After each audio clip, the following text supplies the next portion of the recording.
I grew up in the Midwest United States. About 10 years ago, I moved to a small coastal town in the Pacific Northwest, where I work for a company that runs cabin rentals and a water taxi service, one that transports campers and hunters and sometimes freight to various locations, sometimes just 20 minutes away, sometimes hours away. During the winter, a few years back, we had a couple staying in one of our very basic cabins, like the kind of cabin you'd stay in at a summer camp. My understanding was the guy, Dick, was taking a class at the trade school in town, so he'd be gone all day, while the woman, Jane, stayed at the cabin with their 3 dogs. We never saw her outside while he was away. One day, Jane burst into the office in tears, hysterical. She told us Dick had been beating her for days, starving her, that he'd been locking her in the cabin while he was gone, and that he even threatened her with his dogs. We immediately called the police to the office, and while we waited for them to arrive, she told us the details of their relationship.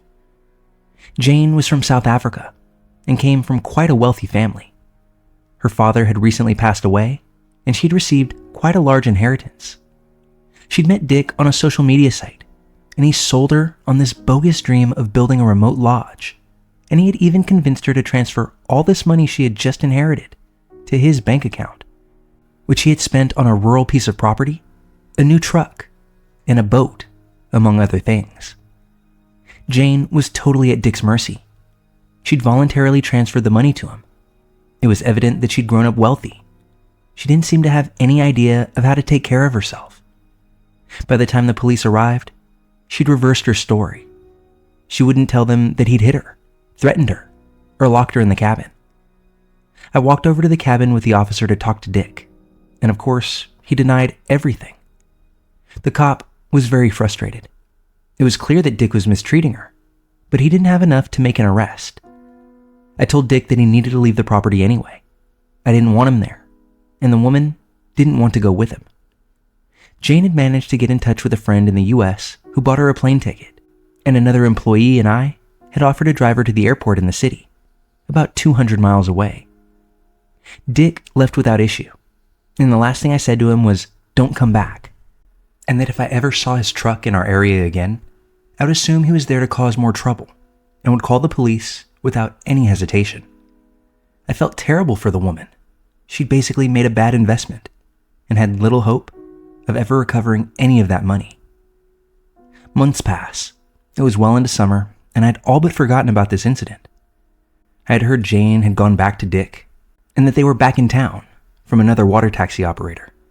He'd been transporting them to and from their remote property because Dick wrecked the boat he had bought with Jane's money on the rocky beach. One day, I answered a phone call from a very distraught woman from the other side of the county. She was desperately trying to find her son, who had answered an ad Dick had posted online, looking for help doing construction at this remote property.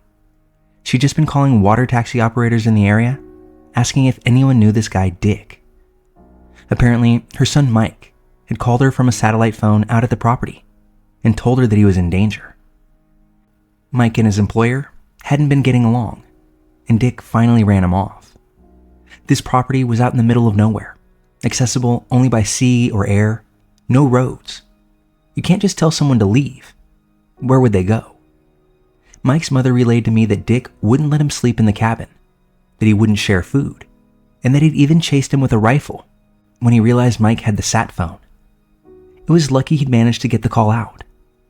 Mike's mother called with the intention of hiring us to pick up her son. I told her, "Miss, this is an emergency. You need to contact the police." I ended up radioing the state police and Coast Guard immediately, and they jointly dispatched a boat and a helicopter to the area to rescue this kid. Mike was rescued safely, and Dick was later arrested.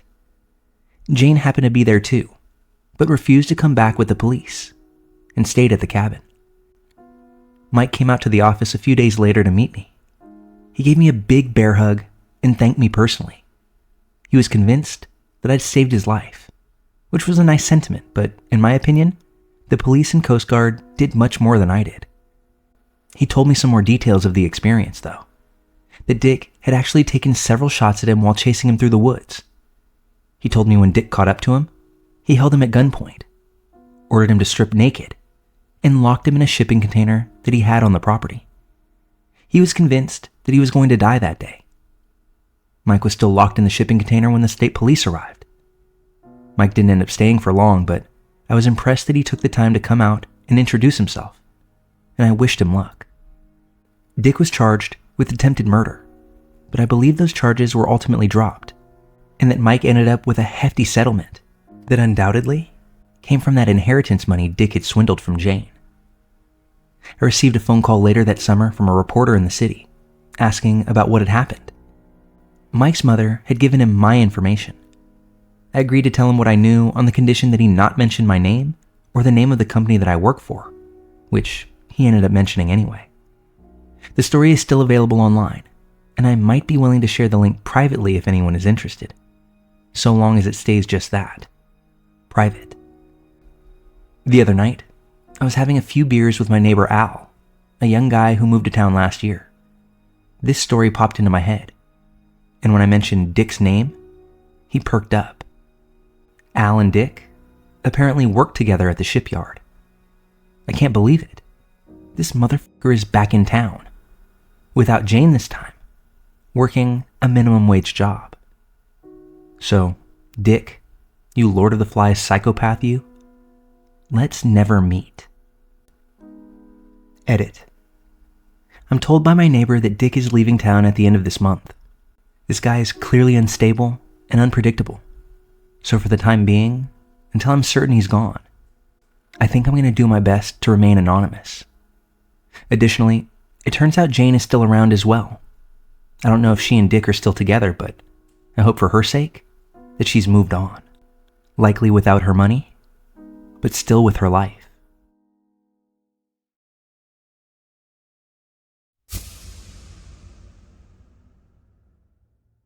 Back in 2007, shortly after my 15th birthday, my mom was out of town for a few days on a business trip. My mom and I lived alone in a small house in a neighborhood that was on the sketchier side of our small town. And that fact, combined with her paranoia about me being home alone longer than 4 or 5 hours at a time, meant that I had to stay over at a friend's house while she was gone. This friend's house was across the street and over one house from my own. The place my mom was going was only about 2 hours away, and I'd gotten some bug up my ass about being treated like the young woman that everyone kept calling me. So for the week leading up to the trip, I was moaning and groaning about being old enough to take care of myself, and insisting that I would just check in with my friend's parents every now and then, if I was able to stay home. But in truth, my house was pretty creepy at night, even when my mom was there, and I'd found out the day my mom was scheduled to leave that my friend had somehow gotten her hands on a PlayStation 3. So it didn't take me too long to get over being unfairly babysat. At around 11 on the last night I was there, we ended up back in my friend's room screwing around with the brand new flip phone I had gotten for my birthday. Her parents had gone out hours earlier after buying us a pizza for dinner, and probably weren't going to be back for at least another hour. We had gotten bored downstairs with her single PS3 game that we'd been playing for days already. Turns out she had the PlayStation, but didn't have any money to actually buy games for it. That's how it usually goes as a teen. It was too late to call any of our friends, but I knew my mom was coming home tomorrow morning at some ungodly hour, and knew that she had this thing about our answering machine. No matter how tired she was, no matter where she'd just gotten back from, if there were any messages on the answering machine, she'd listen to all of them. Being the bored 15-year-olds we were, my friend and I decided to leave a message or two for my mom to find in the morning. We called my home phone and put it on speaker, cracking up and trying to figure out what our message was going to be about. It normally took 5 rings for a call to go to the machine. But on the 3rd ring, the phone picks up, and we hear, "Hello?" The voice sounded like it belonged to some 60-year-old guy who'd been smoking for the last 40 years of his life. But even past that, there was this menace to his voice. I can't quite describe it, but it sounded very cold and very dangerous. The sort of voice where if you heard it on the street, you'd want to get away from the person immediately. I looked at my friend. Her eyes were huge and her face was completely pale. I'm sure I didn't look any better at the moment. Neither of us could get it together to say anything in response. "Hello?" he said again. There was a pause, and I tried to squeak out something along the lines of, "Who the hell are you, and why are you in my house?" But then he said in a very low voice, "You shouldn't have called." There was some sort of slam, and then the call disconnected. I immediately dropped my phone and proceeded to freak the f*** out. So did my friend. She asked me if I knew who that was, and I said no. Of course I didn't know the creepy-ass guy answering my phone at 11 at night. We checked the call log to see if we'd accidentally called the wrong number. But nope. Right number. We were so shaken up, we couldn't immediately figure out who we should call or what we should do. If we should call the cops, or call my mom, or call my friend's parents, or run around making sure all the doors and windows were locked. So we ended up sprinting around my friend's house, double-checking every door and window we could check, while simultaneously on the phone with my friend's parents, gasping out what had happened. They were about 15 minutes away and said they'd call 911. Her mother told us to stay in my friend's room with the door locked and all the lights on in case this guy was going from house to house. And so for about 10 minutes, we were huddled in the far corner of my friend's room, basically under her bed, jumping every time the house settled or one of our legs scraped on the carpet.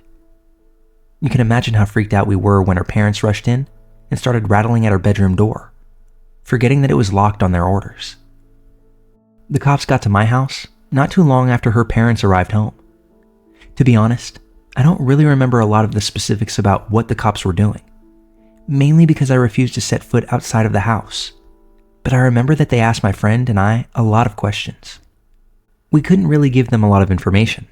Unfortunately, we had called from my friend's room, which was in the back of her house, away from where we would have been able to see my house. And dude with a creepy smoker's voice isn't a very helpful description to go off of when looking for someone. One question they asked still sticks out though, because I remember thinking it was weird for them to ask who had had keys to get into our house. I told them only my mom and myself. I found out later that the reason the police asked was because there were no signs of forced entry anywhere around the house, and that the front door was wide open when they got there. There wasn't really anything messed up, and nothing at all was taken. But our wall-mounted corded phone was hanging off the hook, and the phone base itself was cracked, almost as if it had been smashed with something. Both my mom's room and my room also had some stuff moved around and displaced, as if someone had been going through our drawers and stuff in our rooms. My mom got called at some point during all of this and managed to get home that night, very tired and very freaked out about what had happened. The cops investigated the incident, but never came up with any answers. We weren't doing too well financially at that point, but we still managed to move across town within a few months of this happening. For the months between that night and the day we moved though, I slept like shit and had really bad nightmares. I also refused to be alone in the house, even for as little as a couple of minutes, and started to get really obsessive about checking and double-checking the locks, a habit which has stuck around since this happened. Now that I've shared all of this, I remember there's one thing that I haven't told a single soul about, mostly because at the time, I thought that the whole thing might get blamed on me if I said anything. Earlier that day, I'd gone back over to my house to get a notebook of mine full of writing that I wanted to show my friend. Nothing was obviously wrong as far as I could tell. The front door was locked when I got to it, no signs of any tampering with it or any weirdness by the door. No noises coming from any part of the house. But the minute I stepped inside, something just felt off. Really off. It was quiet, almost too quiet. I began getting chills up and down my spine, and I had unexplainable goosebumps all over. I tried to will myself to just get over it, to go back to my room to get the notebook, but I couldn't make myself take more than a few steps into my house. I was too creeped out. I locked the door and ran back across the street.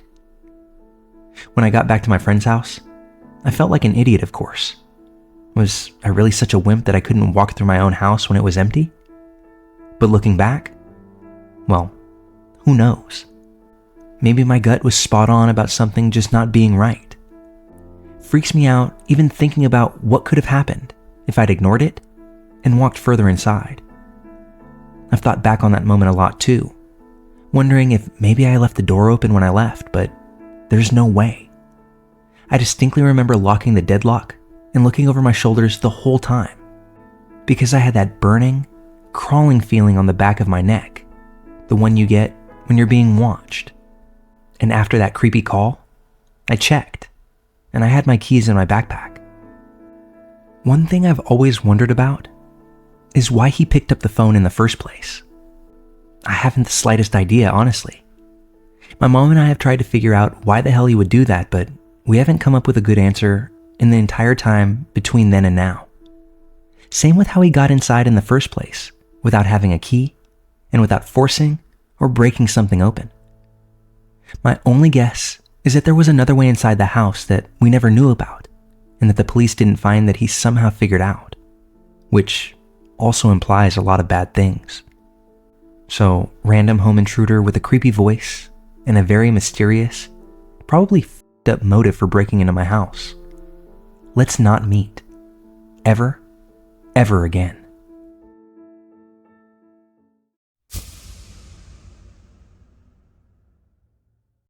I was about 13 years old when my family went on our annual trip to Poland to visit family. My mother and father both come from a small rural village about 2 to 3 hours away from Warsaw. It's an idyllic little place surrounded by lush forest and wheat fields. Life is different there. Everyone is very carefree and relaxed. Being the small place that it is, everyone knows one another, since everyone essentially lives on the same street. I had made a bit of a reputation for myself there, being known as the American girl who visits in the summers. So whenever we would arrive, the whole village would know. I loved the attention. All the kids wanted to play and adults doted on me. One of the townspeople I saw most frequently was Tomek. Tomek was a funny guy, in his late 20s, who would work in the village deli store. He would always give me extra meat anytime my grandparents would send me out to pick up food, or offer to show me inside the kitchen. I never took him up on that offer. The idea of seeing how my meat was made was just too much for my 13-year-old mind. Though I didn't know it at the time, Tomek had the reputation of being the town lunatic.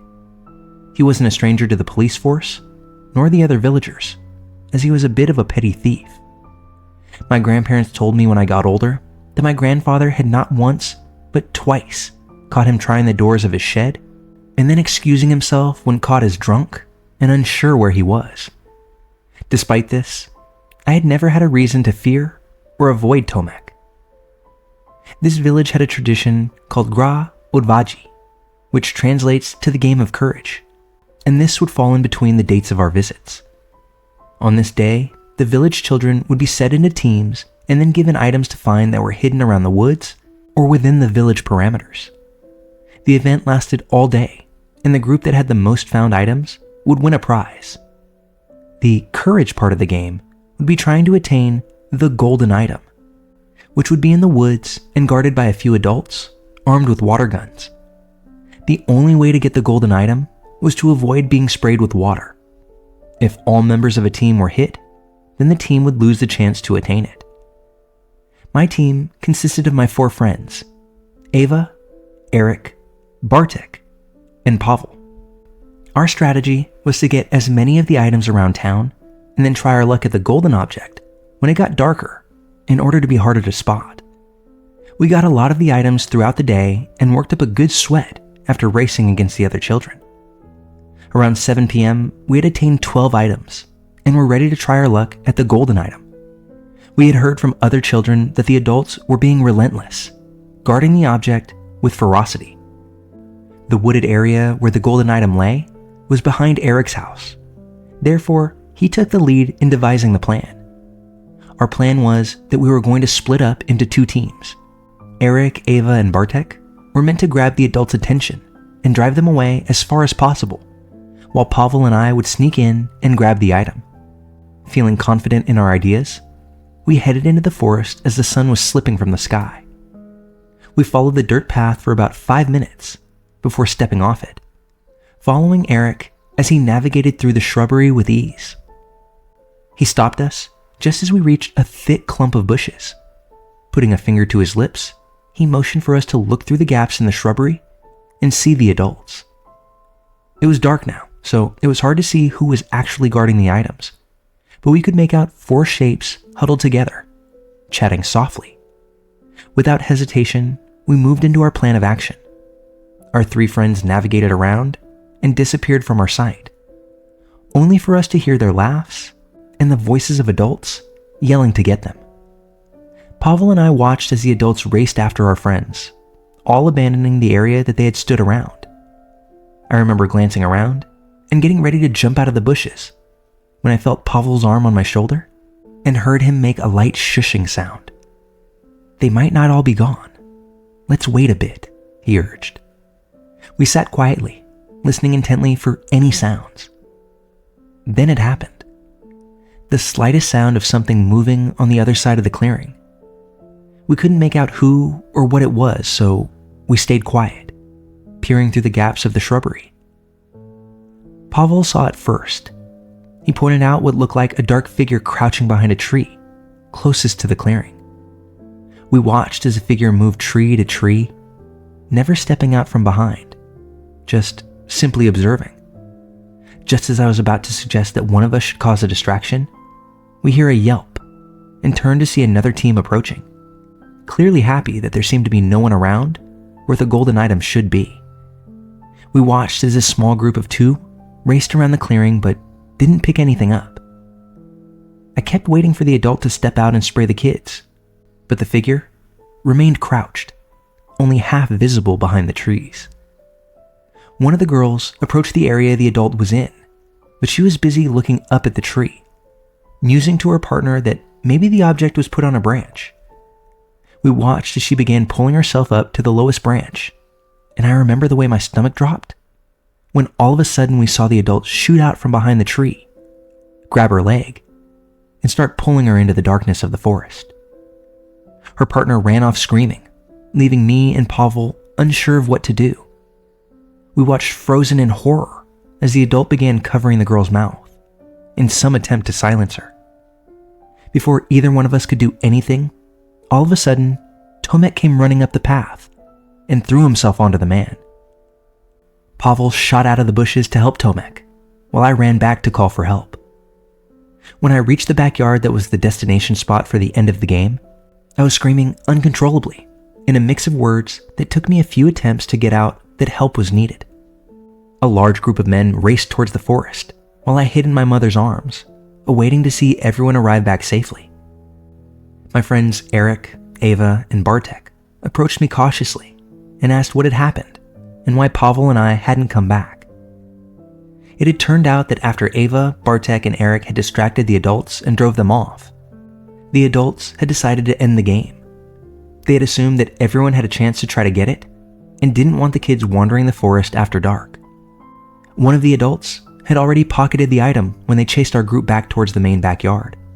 My group of friends had assumed that we would see that there was nothing there and would return as well, which is why they didn't come looking for us.